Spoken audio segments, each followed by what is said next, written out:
Alors, je reviens sur la question du respect des lois divines, si on peut dire, le respect des commandements de Dieu, etc. Sur ce point-là, il y a beaucoup de confusion, vous direz, comme elles sont, les choses comme elles sont.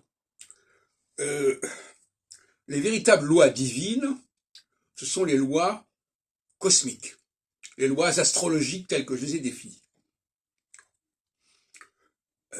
Respecter ces lois, c'est vivre en accord avec ces lois. Vivre en accord avec les valeurs équinoxiales. Parce que les valeurs équinoxiales nous ramènent à ces lois fondamentales. Alors que les valeurs celestiales nous en éloignent. Hein, elles sont lucifériennes quelque part. Elles nous en éloignent.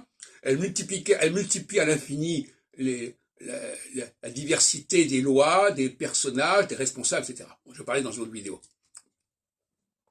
Donc, il ne s'agit pas de respecter des commandements. Alors justement, il y a un problème à ce sujet. Le judaïsme, on dit que le judaïsme met en avant des commandements. Tu ne feras pas ceci, tu ne feras pas cela. C'est une plaisanterie. D'ailleurs, ces commandements, ils ont été inventés par les Israélites, par les gens du Nord. Hein, tout le Pentateuque est truffé et impacté par les gens du Nord, hein, qui sont en sécession avec les gens du Sud. Cette sécession, entre parenthèses, qui s'est produite il y a 3000 ans, relève de la phase solsticiale, justement.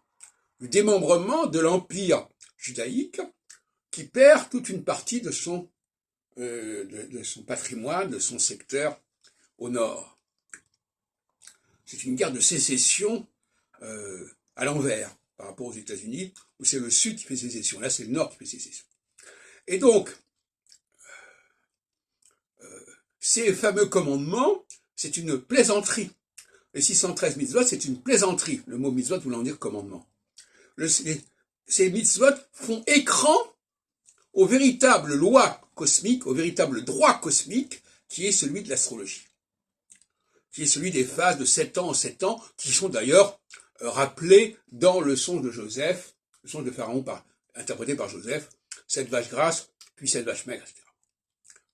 Donc, la théologie juive, judaïque, n'est pas la théologie israélito-chrétienne, parce que je crois qu'il faut dire les choses comme ça. Le monde n'est pas judéo-chrétien, le monde était israélito-chrétien, et de l'autre côté, il y a les juifs. Et donc, le monde israélito-chrétien, qui est le monde des tribus qui ont fait sécession au Xe siècle avant notre ère à peu près, avec la maison de David, eh bien, ce sont des gens qui ont besoin de commandements. Tu fais ceci, fais pas ceci, fais pas cela. Et le monde judaïque, juif, doit, en vérité, se fonder sur des choses qui sont inhérentes, qui sont internes. C'est ce que dit d'ailleurs la prophétie de Jérémie. La prophétie de Jérémie, c'est une prophétie d'inspiration israélito-chrétienne. Elle nous dit, oh, il ne suffit pas de respecter, ou alors c'est le contraire, je ne sais pas très bien. En tout cas, il y a cette opposition entre les lois qui sont à respecter, parce qu'on en a entendu parler, et les lois qui sont entre nous, en nous. Eh bien, les lois qui sont en nous, ce sont les lois juives.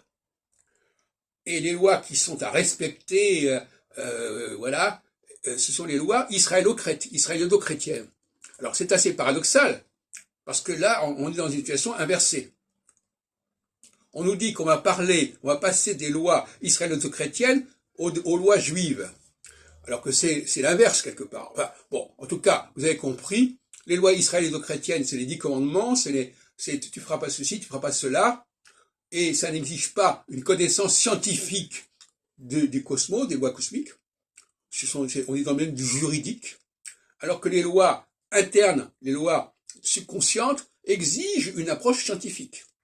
Et vous savez que j'attache énormément d'importance à cette dimension scientifique, mais la science, comme vous le savez, elle est subconsciente. Puisque les choses existent, même si on ne les a pas comprises, même si on n'en a pas pris conscience.